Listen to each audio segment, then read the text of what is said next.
மாணவர்களுக்கு வணக்கம். இன்றைக்கு நம்ம பார்க்க போற பாடம் வந்து 4 நுகர்வு மற்றும் முதலீடு சார்புகள். இதுக்கு ப்ரீவியஸ் கிளாஸ்ல நம்ம இதுல இருக்கக்கூடிய 1 மார்க் क्वेश्चंस எல்லாம் டிஸ்கஸ் பண்ணோம். ஸோ அதை தொடர்ந்து இந்த வகுப்புல நம்ம பார்க்க போறது 2 மார்க் क्वेश्चंस. ஆல்ரெடி நான் வந்து உங்களுக்கு எக்ஸ்பிளைன் பண்ணியிருந்தேன் எதெல்லாம் வந்து நம்ம 2 மார்க் படிக்கிறதுக்கு முன்னாடி ஞாபகம் வச்சுக்கணும் அப்படின்னு சொல்லிட்டு சின்னதாக அதை வந்து ஒரு ரீகேப் மாதிரி பார்த்துடலாம். அந்த ஏபிசி சொன்னேன் இல்லையா, அந்த சராசரி நுகர்வு அப்படின்னு சொல்லிட்டு அந்த APC equal to C by Y. எங்கெல்லாம் சி வருதோ மேலே சி வரணும் அப்படின்னு சொல்லியிருக்கிறேன். அதே மாதிரி ஏபிஎஸ் சேமிப்பு அப்படின்னு வந்ததுன்னா எஸ் பை ஒய் வரணும்னு சொன்னேன்.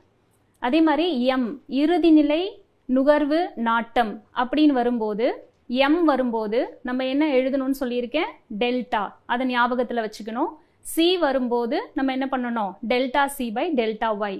அதில் அதே மாதிரி MPS equal to delta S by delta Y. So இதை ஞாபகத்தில் வச்சுக்கிட்டாலே ஒரு 4-5 கொஸ்டின் வந்து உங்களால் ஈஸியாக இதில் புரிந்து கொள்ள முடியும். ஸோ ஃபர்ஸ்ட் கொஸ்டினுக்கு நம்ம போகலாம். நுகர்வு சார்பு என்றால் என்ன? எப்பவுமே நுகர்வானது எதை பொறுத்து அமைகிறது அப்படின்னு பார்த்தீங்கன்னா வருமானத்தை பொறுத்து அமைகிறது. எப்படின்னு பார்த்தீங்கன்னா வருவாய்க்கும் நுகர்வுக்கும் உள்ள தொடர்பை நுகர்வு சார்பு இல்லைன்னா இது இன்னொரு பேர்ல நுகர்வு நாட்டம் அப்படின்னு அழைக்கிறோம். இது வந்து மொத்த நுகர்வு மற்றும் மொத்த நாட்டு வருமானம் ஆகிய இரு ஒட்டு மொத்தத்திற்கு இடையேயான சார்பு தொடர்பு அப்படின்னு சொல்லியிருக்காங்க. ஸோ சிலர் என்ன பண்ணுவாங்க, வருமானம் வந்து ஒட்டுமொத்தமா அது வந்து செலவும் செய்வாங்க. ஒரு சிலர் என்ன பண்ணுவாங்க, ஒரு பகுதியை மட்டும் செலவு செஞ்சுட்டு மீதி பகுதியை என்ன பண்ணுவாங்க, சேமிப்பாங்க. அதனால தான் இங்கே நம்ம ஃபார்முலா எப்படி எழுதுறோம் அப்படின்னு பார்த்தீங்கன்னா C is equal to A plus BY. அதாவது ஏ அப்படின்றது அட்டானமஸ் கன்சம்ஷன், பி அப்படின்றது எம்பிசி, ஒய் அப்படின்றது வருமானம். For example C is equal to 20 பிளஸ் 0.8 ஒய். ஸோ இதுதான் நுகர்வு சார்பு என்றால் என்ன அப்படின்ற கேள்விக்கான பதில். இரண்டாவதாக நுகர்வு நாட்டம் என்றால் என்ன? இதுவும் அதே ஆன்சர்ஸ் தான். இதில் வந்து ஃபார்முலா மட்டும் நம்ம என்ன கொடுக்குறோம் அப்படின்னு பார்த்தீங்கன்னா C is equal to F of Y. ஏன் அப்படின்னு பார்த்தீங்கன்னா நுகர்வு என்பது வருமானத்தை சார்ந்து இருக்கிறது. அதனால தான் C is equal to F of Y அப்படின்னு சொல்லிட்டு ஃபார்முலா எழுதுறோம். ஸோ எஃப் அப்படின்றது என்னது, இது வந்து சார்பு ஃபங்க்ஷன் அப்படின்னு சொல்கிறோம். சின்றது என்னது, கன்சம்ஷன். ஒய் அப்படின்றது என்னது, வருமானம். ஸோ சி வந்து டிபெண்ட் வேரியபிள், சார்பு மாறி அப்படின்னு சொல்லுவாங்க. ஏன்னா அது வருமானத்தை சார்ந்து இருக்கிறது. ஒய் அப்படின்றது என்னது, வருமானம். இட் இஸ் இண்டிபெண்ட் வேரியபிள், இது எதை பொறுத்தும் அமையவில்லை. அதனால இது வந்து இண்டிபெண்ட் வேரியபிள், சார்பற்ற மாறி அப்படின்னு சொல்லிட்டு சொல்கிறோம். ஸோ அடுத்த கேள்வி நம்ம பார்க்கறது சராசரி நுகர்வு நாட்டம். ஸோ சராசரி அப்படின்னாலே எந்த ஒரு பாயிண்ட்டை நம்ம ஞாபகத்தில் வச்சுக்கணும் அப்படின்னா ரேஷியோ, வீதம் அப்படின்னு. இப்போ நம்ம அதிலெல்லாம் வந்து ப்ரீவியஸ் கொஸ்டின்லாம் வந்து தொடர்பு, நுகர்வுக்கும் வருமானத்திற்கும் உள்ள தொடர்பு அப்படின்னு படித்தோம். ஆனால் இதை வந்து எப்படி எழுதணும் அப்படின்னு பார்த்தீங்கன்னா வருமானத்திற்கும் நுகர்வுக்குமான வீதமே சராசரி நுகர்வு நாட்டம். ஸோ அந்த வீதம் அப்படின்ற வார்த்தையை நம்ம எழுதினாதான் இதுக்கு சரியான பதிலாக அமையும். ஸோ கணித ரீதியாக இதை என்ன சொல்கிறோம், APC is equal to C by Y. ஏற்கனவே நம்ம பார்த்த ஃபார்முலா தான். அடுத்தது இறுதிநிலை நுகர்வு நாட்டம் வரையறு. ஸோ இந்த இறுதிநிலை அப்படின்னாலே நம்ம மைண்டுக்கு என்ன வரணும், மாற்றம். அந்த டெல்டா ஞாபகத்துக்கு வரணும் சொல்லியிருக்கேன். ஸோ அதனோட ஆன்சர் எப்படி எழுதுறோம் பாருங்க, வருமான மாற்றத்திற்கும் நுகர்வு மாற்றத்திற்கும் இடையேயான வீதமே இறுதிநிலை நுகர்வு நாட்டம் என வரையறை செய்யப்படுகின்றது. இது எப்படி எழுதுறோம் கணித ரீதியாக, MPC is equal to delta C by delta Y. Delta C அப்படின்றது என்னது, நுகர்வில் ஏற்படக்கூடிய மாற்றம். டெல்டா ஒய் அப்படின்றது வருமானத்தில் ஏற்படக்கூடிய மாற்றம். அடுத்ததாக சேமிப்பு நாட்டம். ஸோ இந்த சேமிப்பு நாட்டம் என்றால் என்ன? இப்போ எப்படி நுகர்வு வருமானத்தை பொறுத்து அமைகிறதோ அதே போல தான் சேமிப்பும் வருமானத்தை பொறுத்து அமைகிறது. ஸோ வருமானத்திற்கும் சேமிப்பிற்கும் இடையே உள்ள தொடர்பு தான் சேமிப்பு நாட்டம் அப்படின்னு சொல்கிறோம். அடுத்தது சராசரி சேமிப்பு நாட்டம். ஸோ இதுலேயும் நம்ம என்ன பண்ணணும், அந்த வீதம் அப்படின்ற வார்த்தையை, ரேஷியோ அப்படின்ற வார்த்தையை நம்ம பயன்படுத்தணும். ஸோ வருமானத்திற்கும் சேமிப்பிற்கும் இடையேயான வீதமே சராசரி சேமிப்பு நாட்டம் எனப்படும். ஸோ இதை வேற எப்படி சொல்லலாம் அப்படின்னு பார்த்தீங்கன்னா மொத்த வருவாய்க்கும் மொத்த சேமிப்புக்கும் இடையேயான வீதம் அப்படின்னும் சொல்லலாம். இதை கணித ரீதியாக எப்படி எழுதுறோம், ஃபார்முலா எப்படி எழுதுறோம் அப்படின்னு பார்த்தீங்கன்னா APS is equal to S by Y. அடுத்ததாக இறுதி நிலை சேமிப்பு நாட்டம். ஸோ இது MPS. ஸோ வருமான மாற்றத்திற்கும் சேமிப்பு மாற்றத்திற்கும் இடையேயான வீதமே இறுதிநிலை சேமிப்பு நாட்டம் அப்படின்னு சொல்கிறோம். ஸோ இந்த இறுதிநிலை சேமிப்பு நாட்டத்தை நம்ம தெரிஞ்சுக்கணும் அப்படின்னா சேமிப்பு மாற்றத்தை என்ன பண்ணணும், வருமான மாற்றத்தினால் வகுக்கணும். அப்போ தான் நம்மளால் என்ன பண்ண முடியும், இதை தெரிந்து கொள்ள முடியும்.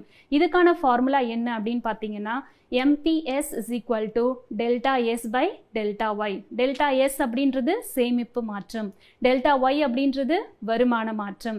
அடுத்த கேள்வி பெருக்கி வரையறு. ஸோ இது மல்டிப்ளையர். ஸோ மல்டிப்ளையர்னா என்ன அப்படின்றத பார்க்க போகிறோம். ஸோ தேசிய வருமானத்தின் மாற்றத்திற்கும் முதலீட்டில் ஏற்படும் மாற்றத்திற்கும் உள்ள வீதம், இதை தான் நம்ம என்னன்னு சொல்கிறோம், பெருக்கி அப்படின்னு சொல்லிட்டு சொல்கிறோம். இது எதை டிபெண்ட் ஆகி இருக்கு, இதில் இருக்கக்கூடிய வருமானம் எதை பொறுத்து அமைகிறது, எதை பொறுத்து அமையுது, இன்வெஸ்ட்மெண்ட்டை பொறுத்து அமையுது, முதலீடை பொறுத்து அமைகிறது. அதனால தான் இதுக்கு இன்னொரு பேர் நம்ம என்ன சொல்கிறோம்னா முதலீடு பெருக்கி, இன்வெஸ்ட்மெண்ட் மல்டிப்ளையர் அப்படின்னு சொல்கிறோம். இதுக்கான ஃபார்முலா என்ன அப்படின்னு பார்த்தீங்கன்னா K is equal to delta Y by delta I.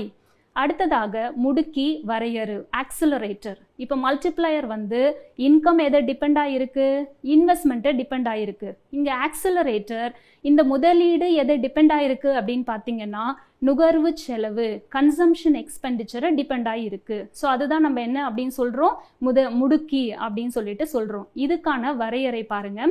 தூண்டப்பெற்ற முதலீட்டிற்கும் தொடக்கத்தில் நுகர்வு செலவில் ஏற்படும் மாற்றத்திற்கும் இடையே உள்ள விகிதம், இதை தான் நம்ம என்னன்னு சொல்றோம், முடுக்கி அப்படின்னு சொல்லிட்டு சொல்றோம். ஸோ இது இங்க இருக்கக்கூடிய முதலீடு எதை பொறுத்து அமைகிறது அப்படின்னு பார்த்தீங்கன்னா நுகர்வு செலவை பொறுத்து அமைகிறது. இந்த டெஃபினிஷனை கொடுத்தவர் KK குரிஹாரா அப்படின்ற பொருளியல் அறிஞர். அடுத்ததாக பெருக்கியின் வகைகளை கூறுக, என்னெல்லாம் டைப்ஸ் ஆஃப் மல்டிப்ளையர் இருக்கு அப்படின்றத நம்ம பார்க்க போறோம். இதுவும் ஒரு 2 மார்க் கொஸ்டின் தான். ஸோ ஃபர்ஸ்ட் என்னது, வரி பெருக்கி, அதாவது டாக்ஸ் மல்டிப்ளையர். நெக்ஸ்ட் வேலை வாய்ப்பு பெருக்கி, இது எம்ப்ளாய்மெண்ட் மல்டிப்ளையர். 3 வெளிநாட்டு வர்த்தக பெருக்கி, ஃபாரின் ட்ரேட் மல்டிப்ளையர். அடுத்தது முதலீடு பெருக்கி, அதாவது இன்வெஸ்ட்மெண்ட் மல்டிப்ளையர். இன்னமும் நமக்கு ஸ்டாட்டிக் அண்ட் டைனமிக் மல்டிப்ளையர் அப்படின்னு கூட இருக்கு. அதை 3 மதிப்பெண் வினாக்கள்ல செப்பரேட் கொஸ்டினா நம்ம பார்க்கலாம். ஸோ அடுத்ததாக முதலீட்டு சார்பு என்றால் என்ன, இது வரைக்கும் நம்ம பார்த்தது பார்த்தீங்கன்னா நுகர்வு சார்பு பார்த்தோம், சேமிப்பு சார்பு பார்த்தோம் இல்லையா. ஸோ அது ரெண்டுமே எதை பொறுத்து அமைகிறது அப்படின்னு பார்த்தீங்கன்னா வருமானத்தை பொறுத்து அமைகிறது. ஆனால் முதலீடு எதை சார்ந்து இருக்கிறது, வட்டி விகிதத்தை பொறுத்து அமைகிறது. ஸோ அதனால இந்த முதலீட்டு சார்பு என்பது முதலீடு மற்றும் வட்டி வீதத்திற்கு இடையேயான தொடர்பை குறிப்பிடுகிறது. ஸோ முதலீட்டிற்கும் வட்டி வீதத்திற்கும் உள்ள சார்பு எப்படிப்பட்டதா இருக்குது அப்படின்னு பார்த்தீங்கன்னா எதிர்மறை, அதாவது தலைகீழாக இருக்கிறது. வட்டி வீதம் அதிகமா இருந்தா முதலீடு குறைவா இருக்கும், வட்டி வீதம் குறைவா இருந்தா முதலீடு அதிகமாக இருக்கும். ஸோ இதனுடைய ஃபார்முலா என்ன எழுதலாம் அப்படின்னு பார்த்தீங்கன்னா investment I is equal to F of R. I அப்படின்றது என்னது, முதலீடு. இது சார்பு மாறிகள், ஏன்னா இது டிபெண்டன்ட் வேரியபிள் அப்படின்னு சொல்றோம். ஏன்னா எதை பொறுத்து இது அமைகிறது, இன்வெஸ்ட்மெண்ட். ஆர் அப்படின்றது என்னது, ரேட் ஆஃப் இன்ட்ரெஸ்ட், வட்டி வீதம். ஸோ இது சார்பற்ற மாறிகள் அப்படின்னு சொல்றோம். அடுத்த கேள்வி முதலீடு பொருள் கூறுக. முதலீடு அப்படின்னா என்னது அப்படின்ற மீனிங் பார்த்தீங்கன்னா முதலீடு அப்படின்றது பங்குகள், கடன் பத்திரங்கள், அரசாங்க பங்கு மற்றும் பத்திரங்கள் வாங்குவது, இதையெல்லாம் தான் நம்ம என்னன்னு சொல்றோம், முதலீடு அப்படின்னு சொல்லிட்டு சொல்றோம். கீன்ஸ் என்ன சொல்றாரு அப்படின்னா முதலீடு அப்படின்றது என்னதுன்னா நிதி முதலீட்டை மட்டும் குறிக்கும், அதாவது வெறும் ஃபினான்ஷியல் இன்வெஸ்ட்மெண்ட்டை மட்டும்தான் அது முதலீடு குறிக்குது அப்படின்னு கீன்ஸ் சொல்றாரு. ஸோ இது உண்மையான முதலீட்டை குறிக்காது அப்படின்றது அவருடைய கருத்து. இது மாதிரியான முதலீடு பார்த்தீங்கன்னா நாட்டின் உண்மையான மூலதன இருப்பில் சேர்ப்பதில்லை. ஏன்னா இது புதுசாக எதுவும் கிரியேட் பண்ணுறதில்ல, வெறும் மணி மட்டும் என்ன ஆகுது, சர்க்குலேட் ஆகுது. அதனால இது என்ன ஆகுது, உண்மையான மூலதன இருப்பில் இது சேர்ப்பதில்லை அப்படின்னு சொல்றாங்க. ஸோ கீன்ஸின் பார்வையில் முதலீடு மூலதன முதலீட்டு செலவை உள்ளடக்கியது ஆகும். அடுத்த கேள்வி முதலீட்டின் வகைகள் யாவை. ஸோ இந்த முதலீடு அப்படின்னு சொல்கிறோம்ல, அது எத்தனை வகைப்படும் அப்படின்னு பார்த்தீங்கன்னா 2 வகைப்படும். ஒன்று தன்னிச்சையான முதலீடு, அதாவது அட்டானமஸ் இன்வெஸ்ட்மெண்ட். இரண்டாவது தூண்டப்பட்ட முதலீடு, அதாவது இன்டியூஸ்ட் இன்வெஸ்ட்மெண்ட். ஸோ இந்த தன்னிச்சையான முதலீடு அப்படின்றது என்னது அப்படின்னு பார்த்தீங்கன்னா, இது மூலதன திரட்சியின் மீது செய்யப்படுகின்ற செலவு. அதை தான் வந்து நம்ம என்னன்னு சொல்கிறோம், தன்னிச்சையான முதலீடு அப்படின்னு சொல்கிறோம். ஸோ இது எதை பொறுத்து அமையாது, மாறுகின்ற வருமானம் வந்து குறைந்தாலும் அதிகமானாலும், இல்லை லாபம் வீதம் வந்து குறைஞ்சாலும் அதிகமானாலும், வட்டி விகிதத்தை பொறுத்தும் எது அமையாது, தன்னிச்சையான முதலீடு அமையாது. ஏன்னா இது தன்னிச்சையாக இருக்கும். ஸோ முதலீடு செய்யணும், அங்கே வந்து எக்கனாமிக் டெவலப்மெண்ட் வேணும் அப்படின்னா கவர்மெண்ட் என்ன பண்ணுவாங்க, அங்கே இன்வெஸ்ட்மெண்ட் பண்ணுவாங்க. So it does not depend upon any kind of factors like என்னது, இந்த ப்ராஃபிட்டோ இல்லைன்னா வந்து ரேட் ஆஃப் இன்ட்ரெஸ்ட்டோ இதையெல்லாம் பொறுத்து அமையாது. அடுத்தது பார்த்தீங்கன்னா தூண்டப்பட்ட முதலீடு, அதாவது இன்டியூஸ்ட் இன்வெஸ்ட்மெண்ட். இது எப்போ நடைபெறும் அப்படின்னு பார்த்தீங்கன்னா, பொருளாதாரம் வளர்ச்சி அடையும் போது என்ன பண்ணுவாங்க, அந்த வருமானம் வந்து அதிகரிக்கும். ஸோ அதே மாதிரி தேவை உயர்வு வந்து ஏற்படும். அப்பொழுது என்ன பண்ணுவாங்கன்னா, நிலையான சொத்து மற்றும் பங்குகள் மீதான செலவு வந்து செய்யப்படும். அதை தான் நம்ம என்ன முதலீடு அப்படின்னு சொல்கிறோம், தூண்டப்பட்ட முதலீடு அப்படின்னு சொல்கிறோம். அடுத்ததாக வட்டி வீதத்திற்கும் முதலீட்டிற்கும் இடையே உள்ள உறவு, இது எப்படி இருக்கும், கண்டிப்பாக அது வந்து எதிர்மறை உறவு தான். ஏன் அப்படின்னு பார்த்தீங்கன்னா, இப்போ அந்த கடன்களின் மீதான வட்டி வீதம் உயரும் போது குறைவான முதலீடே நடைபெறும். ஏன்னா இவங்க வட்டி வீதம் அதிகரிச்சுது அப்படின்னா கண்டிப்பாக அவங்களுக்கு செலவும் அதிகரிக்கும். அதனால் என்ன பண்ணுவாங்க, அங்கே வந்து வட்டி வீதம் அதிகமாக இருக்கும்போது முதலீடு குறைய தான் செய்யும். ஸோ எனவே வட்டி வீதத்திற்கும் முதலீட்டிற்கும் இடையே உள்ள உறவு வந்து எதிர்மறையானது அப்படின்னு சொல்கிறோம். ஏன்னா இந்த வட்டி வீதம் அதிகரிக்க இப்போ அந்த கடனை பெறுவதற்கான அந்த செலவும் அதிகரிக்கும். ஏன்னா 1% சேஞ்ச் இருந்தால் கூட கண்டிப்பாக அது வந்து பெரிய ஒரு எக்ஸ்பெண்டிச்சரை வந்து இன்க்ரீஸ் பண்ணும். யாருக்கு, முதலீட்டாளர்களுக்கு. அதனால தான் இது எதிர்மறையாக இருக்குது. ஸோ இதனால் அதிக வருவாய் தரக்கூடிய இனங்களில் மட்டும் முதலீடு செய்யப்படும். தேவைப்படும் போது எங்கே ப்ராஃபிட், எக்ஸ்பெக்டட் ப்ராஃபிட் வந்து அதிகமாக கிடைக்கும் அப்படின்னு நினச்சா மட்டும்தான் வட்டி வீதம் அதிகமாக இருக்கும்போது முதலீடு செய்ய முதலீட்டாளர்கள் தயாராக இருப்பார்கள். அடுத்ததாக மூலதன இறுதிநிலை ஆக்கத்திறன் என்றால் என்ன? இது வந்து என்னது, MEC. இதை வந்து கீன்ஸினுடைய அந்த தொடர் வரைபடம் மூலம் கூட நம்ம பார்த்துருக்கோம் இல்லையா? ஸோ அதுதான் இங்கே ஒரு 2 மதிப்பெண் கேள்வியாக எடுத்து பார்க்குறோம்.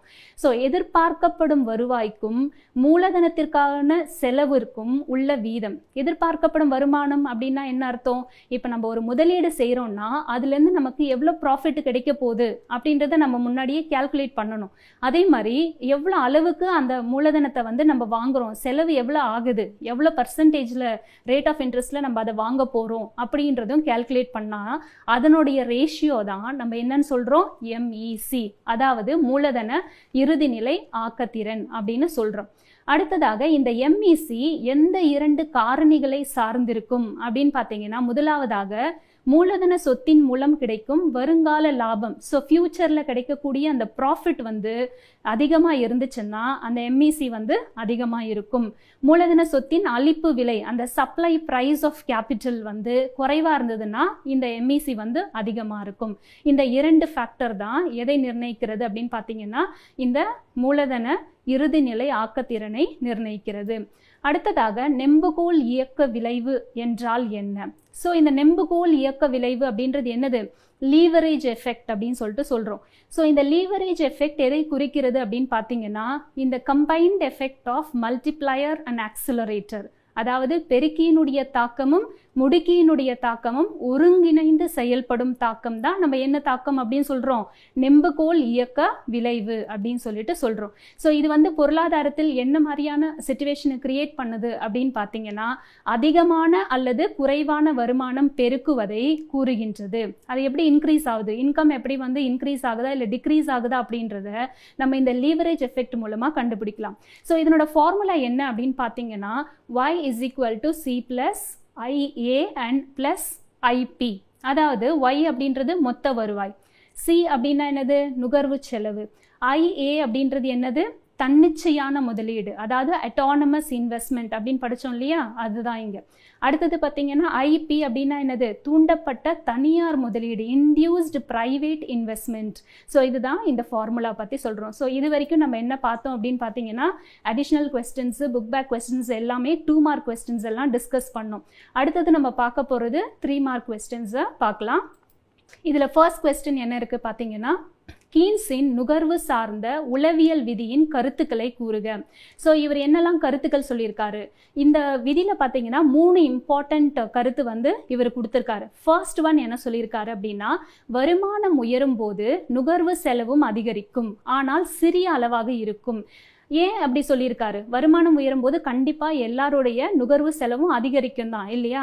அதுவும் கூடவே வந்து ஒன்று சொல்லியிருக்காரு, என்னது? சிறிய அளவாக இருக்கும். ஏன்னா நம்மளுடைய வருமானம் உயர உயர என்ன ஆகுது, நம்மளுடைய கன்சம்ஷன் எக்ஸ்பெண்டிச்சர் இன்க்ரீஸ் ஆகும். ஆனால் என்ன ஆகுது, வருமானம் உயர்ந்த அளவுக்கு நம்ம கன்சம்ஷனையும் என்ன பண்ண மாட்டோம், இன்க்ரீஸ் பண்ண மாட்டோம். ஃபார் எக்ஸாம்பிள், இப்போது ஒருத்தருக்கு 10,000 வந்து சம்பாதிக்கிறாருன்னு வச்சுக்கோங்க. அவர் வந்து 8,000 வந்து கன்சம்ஷன் எக்ஸ்பெண்டிச்சர், மீதி 2,000 வந்து சேமிக்கிறாரு. இப்போ இந்த டீலில் அவருக்கு வந்து 20,000 அவருக்கு வந்து இன்க்ரீஸ் ஆகுது சேலரி அப்படின்னா, அவர் வந்து இப்போ மொத்தமாக இப்போ 8,000னா டபுள் த அமௌண்ட்டு செலவு செய்வாருன்னு நம்மளால சொல்ல முடியாது இல்லையா? ஸோ அதே விகிதத்தில் வந்து கன்சம்ஷன் அதிகமாகாது. ஆனால் என்ன பண்ணுவாங்க, கண்டிப்பாக கன்சம்ஷன் எக்ஸ்பெண்டிச்சர் வந்து அதிகமாகும். அதனால தான் அவர் என்ன சொல்லியிருக்காரு, ஆனால் சிறிய அளவாக இருக்கும் அப்படின்னு சொல்லியிருக்காரு. அடுத்தது பார்த்தீங்கன்னா, அதிகரித்த வருமானம் நுகர்வு செலவிற்கும் சேமிப்பு இருக்கும் இடையே சில விகிதத்தில் பிரிக்கப்படுகின்றது. இப்போ என்ன ஆகும், நம்ம ஃபர்ஸ்ட் எக்ஸாம்பிளில் நான் சொன்னேன் இல்லையா, 10,000 வாங்கும்போது அவர் என்ன பண்ணுறாரு, 8,000 கன்சம்ஷனுக்கு செலவிடுறாரு, 2,000 வந்து சேமிக்கிறாரு. இப்போ 20,000 வாங்கும்போது ஒரு 14,000 அவர் என்ன பண்ணுவார், கன்சம்ஷனுக்கு செலவிடலாம், மீதி 6,000 என்ன பண்ணுவார், சேமிப்பார். அப்போ என்ன ஆகுது, அவர் சம்பாதிக்கக்கூடிய அந்த வருமானத்தை சேமிப்பிற்கும் நுகர்விற்கும் பகிர்கிறார். அதை தான் வந்து இந்த 2வது கருத்தில் அவர் சொல்லியிருக்காரு. 3வது என்ன பார்க்குறோம் அப்படின்னா, அதிகரிக்கின்ற வருமானம் எப்பொழுதும் நுகர்வு மற்றும் சேமிப்பை 2ஐ அதிகரிக்க செய்யும். கண்டிப்பாக இது எல்லாருக்குமே தெரிஞ்ச ஒன்று தான் இல்லையா? கண்டிப்பாக வருமானம் உயர உயர நம்மளுடைய கன்சம்ஷன் பேட்டர்னும் மாறும், சேமிப்பு பேட்டர்னும் மாறுது. ஸோ அதை தான் இந்த 3 கருத்துக்களாக அவர் சொல்லியிருக்கிறாரு. ஸோ இந்த பாயிண்ட்ஸை வந்து நம்ம மைண்டில் வச்சுக்கிட்டு இந்த எக்ஸாம்பிளை வந்து ஞாபகத்தில் வச்சுக்கிட்டோம்னா நம்ம ஈஸியாக இந்த குவெஸ்டினை எழுதலாம். 3 மதிப்பெண்கள் கிடைக்கும். அடுத்த கேள்வி, தன்னிச்சையான முதலீடு மற்றும் தூண்டப்படுகிற முதலீடு ஆகியவற்றை வேறுபடுத்துக. இது ரெண்டுத்துக்கான என்ன டிஃப்ரென்ஸ் அப்படின்னு சொல்லியிருக்காங்க. தன்னிச்சையான முதலீடு என்ன அப்படின்றத நம்ம 2 மார்க்ல பார்த்தோம். அதே மாதிரி தூண்டப்பட்ட முதலீடு என்ன அப்படின்றத பார்த்தோம். இதுக்கு ரெண்டுத்துக்கும் இடையே உள்ள வேறுபாடு என்ன அப்படின்றத இங்க பார்ப்போம். இது வந்து ஃபர்ஸ்ட் பாயிண்ட், தன்னிச்சையானது. ஸோ தன்னிச்சையானது அப்படின்னா என்ன அர்த்தம்? Autonomous investment. அட்டானமஸ் அப்படின்னா எதை பொறுத்தும் அமையாது, தன்னிச்சையா செயல்படும் அப்படின்னு சொல்லிட்டு நம்ம சொல்றோம். அடுத்தது பார்த்தீங்கன்னா ஊக்குவிக்கப்பட்ட முதலீடு, அதாவது தூண்டப்பட்ட இல்லைன்னா ஊக்குவிக்கப்பட்ட முதலீடு ரெண்டுமே ஒண்ணுதான். இது என்ன ஆகும், திட்டமிடப்பட்டது, அதாவது பிளான்ட் இன்வெஸ்ட்மெண்ட் அப்படின்னு சொல்லிட்டு நம்ம சொல்றோம்.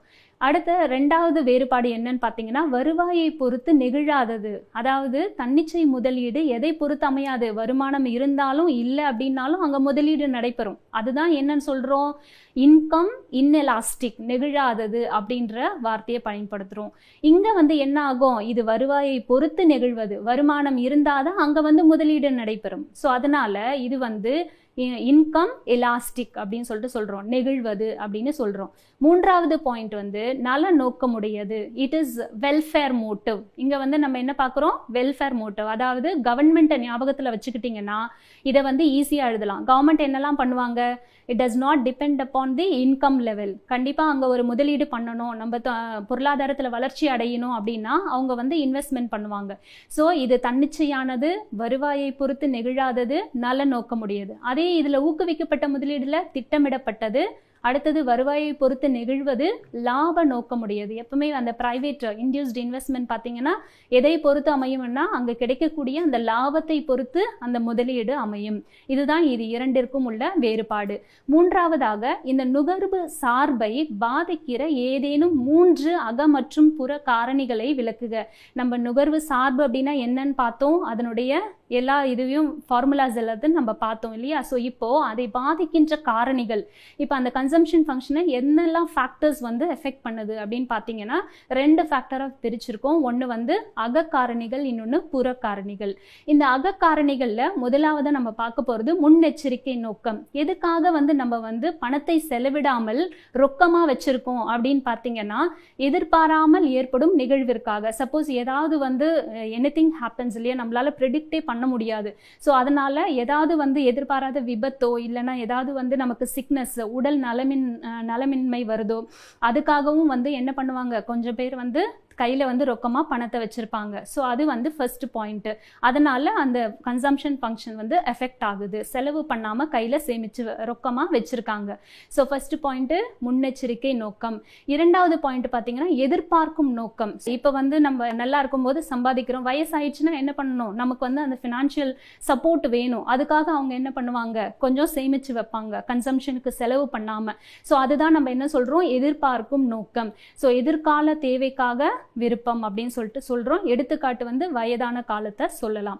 அடுத்தது கணிக்கும் நோக்கம். கணிக்கும் அப்படின்னா என்னது, அதாவது ஃபியூச்சர்ல என்ன ஆகுமோ அப்படின்றதுக்காகவும் என்ன பண்ணுவாங்க, சிலர் வந்து சேமிப்பாங்க. ஸோ விருப்பம் மற்றும் பாராட்டை அனுபவிப்பதற்கான விருப்பம், அதை தான் வந்து நம்ம என்ன சொல்றோம், கணிக்கும் நோக்கம். இந்த 3 பாயிண்ட்ஸ் வந்து நம்ம அகக்காரணிகளா பார்க்குறோம். அடுத்தது வந்து புற காரணிகள். ஸோ இந்த புற காரணிகள்ல ஃபர்ஸ்ட் ஒன் வந்து வருமான பகிர்வு. இப்போ நம்ம நாட்டில் வந்து அது இன்கம் எப்படி டிஸ்ட்ரிபியூட் ஆயிருக்கு அப்படின்னு சொல்லிட்டு சொல்றாங்க. இப்போ செல்வந்தர்களுக்கும் ஏழைகளுக்கும் இடையே பெரிய அளவில் வேறுபாடு இருந்தால் நுகர்வு வந்து குறைவா இருக்கும் அப்படின்னு சொல்றாங்க. ஏன்னா அதிகமா வருமானம் இருக்கிறவங்க அதிகமா நுகர்வாங்க, வருமானம் இல்லாதவங்க நுகர்வு வந்து குறையும். ஸோ அந்த இன்கம் டிஸ்ட்ரிபியூஷன் கூட இந்த நுகர்வு சார்பை பாதிக்கும் அப்படின்னு சொல்றாங்க. இரண்டாவது பாயிண்ட் வந்து விலை அளவு. கண்டிப்பா விலைவாசி அதிகமாக அதிகமாக நம்மளுடைய அந்த கன்சம்ஷன் லெவல் வந்து குறைஞ்சிக்கிட்டே போகும். ஸோ அதுதான் இங்க சொல்லியிருக்காங்க. நுகர்வு சார்பை மிக முக்கியமான தீர்மானிக்கின்ற காரணியாக இருப்பது விலை அளவே ஆகும். ஸோ விலை வீழ்ச்சி அடையும் போது உண்மை வருமானம் அதிகரிக்கும். அப்பதான் வந்து நம்மளால என்ன பண்ண முடியும், நிறைய பொருட்களை கன்சியூம் பண்ண முடியும். அடுத்தது வட்டி விகிதம். ஸோ ரேட் ஆஃப் இன்ட்ரெஸ்ட் என்ன ஆகும், அதிகமாக இருந்ததுன்னா மக்கள் வந்து என்ன பண்ணுவாங்க, நிறைய சேமிக்கணும் அப்படின்னு அவங்களுக்கு இன்ட்ரெஸ்ட் அதிகமாக இருக்கும். ஸோ அதிக வட்டி விகிதம் மக்களை அதிக அளவில் பணத்தை சேமிக்க ஊக்கம் அளிக்கும். ஸோ மற்றும் நுகர்வை குறைக்கும். அதுதான் இந்த வட்டி விகிதத்தினுடைய ரோலா நம்ம இங்க பார்க்கிறோம். ஸோ இதுதான் வந்து அக மற்றும் புற காரணிகள். எதை பாதிக்கும் காரணிகளா பார்த்தோம், நுகர்வு சார்பை பாதிக்கும் காரணிகளா பார்த்தோம். ஸோ நான்காவதாக நம்ம பார்க்க போறது முடுக்கிக்கும் பெருக்கிக்கும் உள்ள வேறுபாடுகளை விளக்குக. அதாவது what is the difference between multiplier and accelerator. So பெருக்கி அப்படின்னா என்ன அப்படின்னு பார்த்தீங்கன்னா, தேசிய வருமானத்தின் மாற்றத்திற்கும் முதலீட்டில் ஏற்படும் மாற்றத்திற்கும் உள்ள வீதம் தான் நம்ம என்னன்னு சொல்றோம், பெருக்கி அப்படின்னு சொல்லிட்டு சொல்றோம். இதனுடைய formula K is equal to delta Y by delta I. So இப்போ வந்து இன்வெஸ்ட்மெண்ட்னால என்ன ஆகுது, there is a change in income. அதுதான் வந்து என்ன சொல்ல வருது, இந்த பெருக்கி அப்படின்றத சொல்லுது. அடுத்தது முடுக்கி அப்படின்றது எதனால வந்து இது நடைபெறுது, இந்த முதலீடு அப்படின்னு பார்த்தீங்கன்னா நுகர்வு செலவுல என்ன மாற்றம் ஏற்படுதோ அதுதான் வந்து முதலீடா என்ன ஆகுது, தூண்டப்படுது. அதுதான் வந்து இங்க சொல்லியிருக்காங்க. தூண்டப்பெற்ற முதலீட்டிற்கும் தொடக்கத்தில் நுகர்வு செலவில் ஏற்படும் மாற்றத்திற்கும் இடையே உள்ள விகிதம். ஸோ இதனோட ஃபார்முலா என்ன அப்படின்னு பார்த்தீங்கன்னா delta I by delta C. இதுதான் நம்ம என்னன்னு சொல்றோம், முடுக்கி அப்படின்னு சொல்லிட்டு சொல்றோம். அடுத்ததாக மிகை பெருக்கி விளக்குக. ஸோ மிகை பெருக்கி அப்படின்றது என்னது, சூப்பர் மல்டிப்ளையர். ஸோ மிகை பெருக்கி எளிய பெருக்கியை விட சிறந்ததாகும். அதாவது சிம்பிள் மல்டிப்ளையரை விட இது பெஸ்ட் அப்படின்னு சொல்றாங்க. எதனால இது வந்து பெஸ்ட் அப்படின்னு சொல்றாங்க, ஏனெனில் எளிய பெருக்கி தன்னிச்சை முதலீட்டை மட்டும் உள்ளடக்கி இருக்கும். ஸோ அதில் நம்ம அந்த சிம்பிள் மல்டிப்ளையரில் என்ன மட்டும் படிக்கிறோம் அப்படின்னு பார்த்தீங்கன்னா வெறும் அட்டானமஸ் இன்வெஸ்ட்மெண்ட்டை மட்டும் படிப்போம். ஆனால் இதில் வந்து பார்த்தீங்கன்னா மிகைப்பெருக்கியில் இரண்டையும் கம்பைன் பண்ணுவோம். ஒன்று தன்னிச்சை முதலீடு, இன்னொன்று தூண்டப்பட்ட முதலீடு. இது இரண்டையும் வந்து இருக்கிறது தான் நம்ம என்னன்னு சொல்றோம், மிகை பெருக்கி அப்படின்னு சொல்றோம். ஸோ அடுத்ததாக பெருக்கி கருத்தின் குறைபாடுகளை குறிப்பிடுக. ஸோ என்ன குறைபாடுகள், இதை வந்து நம்ம லீக்கேஜஸ், கசிவுகள் அப்படின்னும் சொல்லலாம். மல்டிப்ளையர்ல what are the leakages are found அப்படின்னு சொல்லிட்டு நம்ம இங்க பார்க்க போறோம். ஸோ ஃபர்ஸ்ட் பாயிண்ட் வந்து பழைய கடன்களை திரும்ப செலுத்துதல். இப்போ நமக்கு இருக்கக்கூடிய வருமானத்தை நம்ம செலவு பண்ணாம கன்சம்ஷனுக்கு என்ன பண்றோம், ஓல்டு டெப்ஸ், நமக்கு இருக்கக்கூடிய கடன்களை வந்து ரீபேமெண்ட்டுக்காக பயன்படுத்தினா நம்மளுடைய எம்பிசி லெவல் வந்து குறையும். அதனால கண்டிப்பா என்ன ஆகும், நம்மளுடைய அந்த மல்டிப்ளையர் வேல்யூவும் குறையும் அப்படின்னு சொல்றாங்க. ஸோ இது ஃபர்ஸ்ட் லீக்கேஜா பார்க்குறோம். ஸோ பழைய கடன்களை திரும்ப செலுத்துவதற்காக அதிகரித்த வருமானம் பயன்படுமானால் எம்பிசி குறைந்து அதன் காரணமாக பெருக்கியின் மதிப்பு தடைப்படும் அப்படின்னு சொல்றாங்க. இரண்டாவது பாயிண்ட் வந்து செல்வத்தை வாங்குதல். இப்போ அதிகரித்த வருமானம் வந்து செல்வங்களாக, அதாவது நிலம், கட்டிடம், இதுலெல்லாம் நம்ம வந்து ஸ்பெண்ட் பண்ணோம் அப்படின்னா என்ன ஆகும், பணம் மட்டும் மக்களிடையே சுழன்று கொண்டிருக்கும். அது வந்து நுகர்வுக்குள் வராது. ஏன்னா வந்து வெறும் ஃபினான்ஷியல் இன்வெஸ்ட்மெண்ட்டாக தான் அது மாறிட்டு இருக்குமே காண்டி செலவு பண்ணாமல் இருக்கிறதுனால இது வந்து பெருக்கியினுடைய மதிப்பை வந்து குறைக்கும். மூன்றாவதாக பண்டங்களையும் பணிகளையும் இறக்குமதி செய்தல். இப்போ நம்ம ஏதாவது கூட்ஸ் வந்து நம்ம இறக்குமதி பண்ணுறோம், இம்போர்ட் பண்ணுறோம் அப்படின்னு பார்த்தீங்கன்னா என்ன ஆகும், நம்மளுடைய அமௌண்ட் ஆஃப் மணி வந்து it will go out of our country. Goods வந்து உள்ளே வருது. அப்போ என்ன ஆகும், அந்த பணம் எப்போ நம்மளுடைய இன்கம் ஸ்ட்ரீமில் வரும் அப்படின்றதே நம்மளால் சொல்ல முடியாது. அப்போ என்ன ஆகிடும், நம்மளுடைய அந்த லீக்கேஜ் வந்து இதுவும் ஒன் ஆஃப் தி இம்பார்ட்டன்ட் லீக்கேஜாக பார்க்குறோம். ஸோ இதனால் இந்த மல்டிப்ளையர் லெவல் வந்து என்ன ஆகிடுது, இங்கே குறையுது அப்படின்னு சொல்கிறாங்க. இது மூன்றும் இதனுடைய லீக்கேஜஸை நம்ம இங்கே குறைபாடுகளாக, பெருக்கியினுடைய குறைபாடுகளாக பார்க்குறோம். அடுத்த கேள்வி, நேர்மறை மற்றும் எதிர்மறை பெருக்கியின் விளைவுகள் யாவை? என்னெல்லாம் வந்து விளைவுகள் அப்படின்றத நம்ம பார்க்க போகிறோம். இந்த பாசிட்டிவ் மல்டிப்ளையர் இருந்தால் என்ன நடக்குது, நெகட்டிவ் மல்டிப்ளையர் இருந்தால் என்ன நடக்குது அப்படின்னு சொல்லிட்டு இப்போ தான் நம்ம அந்த லீக்கேஜஸ் பார்த்தோம் இல்லையா. அதே மாதிரி இன்ஜெக்ஷன்ஸ் அப்படின்னு சொல்லிட்டு சொல்லுவோம். அதாவது உட்செலுத்துதல். இந்த உட்செலுத்துதல் துவக்க நிலையில் ஏற்படும் அதிகரிப்பானது, இனிஷியல் இன்க்ரீஸ் இருந்துச்சு அப்படின்னா இன்ஜெக்ஷனில் அது என்ன ஆகும்னா ஃபைனலி கண்டிப்பாக ரியல் ஜிடிபி லெவல் வந்து அதிகரிக்கும். அதே மாதிரி எதிர்மறை பெருக்கில அந்த இன்ஜெக்ஷன்ஸ் வந்து குறைவாக இருந்ததுன்னா, initially there is a decrease in injection, உட்செலுத்துதலில் குறைவு ஏற்பட்டது அப்படின்னா ஃபைனலாக பார்த்தீங்கன்னா உங்களுக்கு அந்த ரியல் ஜிடிபி லெவல் வந்து குறையும். ஸோ அதுதான் இந்த நேர்மறை பெருக்கிக்கும் எதிர்மறை பெருக்கிக்கும் இருக்கக்கூடிய டிஃப்ரென்ஸ். அடுத்ததாக பார்த்தீங்கன்னா பெருக்கியின் வகைகள் யாவை, என்னென்ன டைப்ஸ் அப்படின்னு சொல்லிட்டு இங்கே பார்க்குறோம். இந்த 2 டைப்ஸ் இங்கே பார்க்க போகிறோம். இயங்கா பெருக்கி, இயங்கும் பெருக்கி. இயங்கா பெருக்கி அப்படின்றது என்னது, ஸ்டாட்டிக் மல்டிப்ளையர். இது வந்து நிறைய பேரில் அழைக்கப்படுது. என்ன அப்படின்னு பார்த்தீங்கன்னா உடன் நிகழ், அதாவது சைமல்டேனியஸ் மல்டிப்ளையர் அப்படின்னு சொல்லுவோம். அடுத்தது பார்த்தீங்கன்னா லாஜிக்கல் மல்டிப்ளையர், தர்க்க ரீதி பெருக்கி அப்படின்னு சொல்கிறோம். ஸோ இதெல்லாம் பார்த்தீங்கன்னா முதலீடு மாற்றமும் வருமான மாற்றமும் உடன் நிகழ்பவை அப்படின்னு சொல்லிட்டு இந்த இயங்கா பெருக்கில சொல்கிறாங்க. இங்கே கால தாமதம் வந்து கணக்கில் எடுத்துக்கொள்ளப்படாததுனால தான் இதை வந்து என்ன சொல்கிறாங்க, இயங்கா பெருக்கி அப்படின்னு சொல்லிட்டு சொல்கிறோம். ஸோ ஒரு பொருளாதாரம் வந்து ஒரு சமநிலையிலிருந்து மறு சமநிலைக்கு போகும்போது என்ன ஆகுது, எம்பிசி லெவல் வந்து மாறாமல் இருக்குது அப்படின்னு சொல்லிட்டு ஸ்டாட்டிக் மல்டிப்ளையரில் எக்ஸ்பிளைன் பண்ணியிருக்கோம். அடுத்தது பார்த்தீங்கன்னா இயங்கும் பெருக்கி. இதை என்ன சொல்கிறோம், டைனமிக் மல்டிப்ளையர். இதுக்கு இன்னொரு பேர் வந்து சீக்வன்ஸ் மல்டிப்ளையர், தொடர் நிகழ் மல்டிப்ளையர் அப்படின்னு சொல்லிட்டு சொல்லுவோம். இதில் வந்து உண்மையில் இப்போ சப்போஸ் ஏதாவது வந்து இன்வெஸ்ட்மெண்ட் பண்ணுறோம், முதலீடு செய்கிறோம் அப்படின்னா அது வந்து உடனே வருவாய் கூடுமா, அது வந்து கண்டிப்பாக it will take some time. So அந்த கால இடைவெளியை சொல்கிறது தான் இந்த இயங்கும் பெருக்கி. ஸோ அதே மாதிரி வருமானம் உயரும் போது அது செலவு செய்யப்படுவதற்கும் கால இடைவெளி வந்து தேவைப்படுகிறது. ஸோ அதையும் வந்து நம்ம இந்த இயங்கும் பெருக்கில பார்க்குறோம். ஸோ இது வந்து டைனமிக் மல்டிப்ளையர். இதுதான் வந்து இந்த 2 டைப்ஸ் ஆஃப் மல்டிப்ளையர். அடுத்த கேள்வி வந்து முடுக்கி கோட்பாட்டின் எடுகோள்கள் யாவை, என்னெல்லாம் அசம்ஷன்ஸ். இப்போ இந்த கோட்பாடு செயல்படணும் அப்படின்னா சர்டன் கண்டிஷன்ஸ் வந்து இருக்கணும், அப்பதான் வந்து அந்த கோட்பாடு வந்து செயல்படும். அதுதான் இங்க நம்ம பார்க்க போறோம். இந்த முடுக்கி கோட்பாடு செயல்படுறதுக்கு என்னெல்லாம் எடுகோள்கள் இருக்கு அப்படின்றத பார்த்தீங்கன்னா, ஃபர்ஸ்ட் ஒன், நுகர்வு பொருட்கள் தொழில்துறையில் எச்ச சக்தியின்மை. அதாவது there must be excess capacity. எதில் அப்படின்னு பார்த்தீங்கன்னா நுகர்வு பொருட்கள் தொழில்துறை, கன்சியூமர் குட்ஸ் இண்டஸ்ட்ரியில் எக்ஸஸ் கெப்பாசிட்டி இல்லை அப்படின்னு சொல்லிட்டு இவங்க சொல்கிறாங்க. அடுத்தது பார்த்தீங்கன்னா நிலையான மூலதனம், அதாவது இந்த கேபிட்டல் அவுட்புட் ரேஷியோ வந்து கான்ஸ்டண்ட்டாக இருக்கணும் அப்படின்றது செகண்ட் அசம்ஷன்.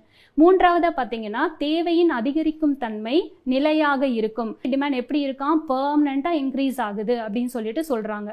இதுதான் ஒன் ஆஃப் தி அசம்ஷன். அடுத்ததாக நிதி அளிப்பு மற்றும் மற்ற உள்ளீடுகள் நெகிழ்ச்சி உடையது. ஸோ நிதி அளிப்பு அப்படின்றது என்னது, சப்ளை ஆஃப் ஃபண்ட்ஸ், எந்த அளவுக்கு வந்து சப்ளை ஏற்படுது அந்த கண்ட்ரியில் அப்படின்னு பார்க்குறோம். மற்ற உள்ளீடுகள் அதர் இன்புட்ஸ் இதெல்லாம் எப்படி இருக்குதா, எலாஸ்டிக், நெகிழ்ச்சி உடையது, தேவைக்கு ஏற்ற மாதிரி அங்கே வந்து மாறுது அப்படின்னு சொல்கிறது தான் அந்த நெகிழ்ச்சி உடையது அப்படின்னு சொல்லியிருக்கோம்.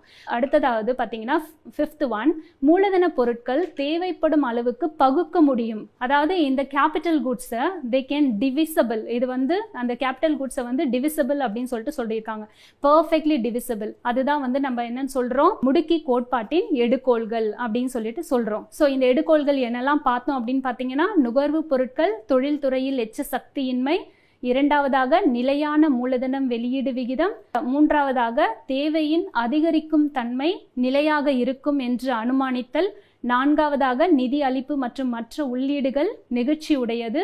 5வதாக மூலதன பொருட்கள் தேவைப்படும் அளவுக்கு பகுக்க முடியும். ஸோ இது வரைக்கும் நம்ம என்ன பண்ணோம் அப்படின்னு பார்த்தீங்கன்னா, இந்த செஷனில் 4வது பாடத்தில் இருக்கக்கூடிய 2 மதிப்பெண் மற்றும் 3 மதிப்பெண் வினாக்களை ஒன்றா டிஸ்கஸ் பண்ணோம். Apart from book back questions நம்ம அடிஷ்னல் கொஸ்டின்ஸும் எடுத்து என்ன பண்ணியிருக்கோம், டிஸ்கஸ் பண்ணியிருக்கோம். ஸோ இதிலிருந்தும் ஏதாவது 1-2 கேள்விகள் வந்து கேட்க வாய்ப்பு இருக்குது. ஸோ அதனால் நீங்கள் வந்து இது வரைக்கும் பார்த்த அனைத்து கேள்விகளும் உங்களுக்கு புரிந்திருக்கும் அப்படின்னு நம்புகிறேன். ஸோ இது வரைக்கும் ஆர்வத்துடன் கவனித்த அனைத்து மாணவர்களுக்கும் நன்றி.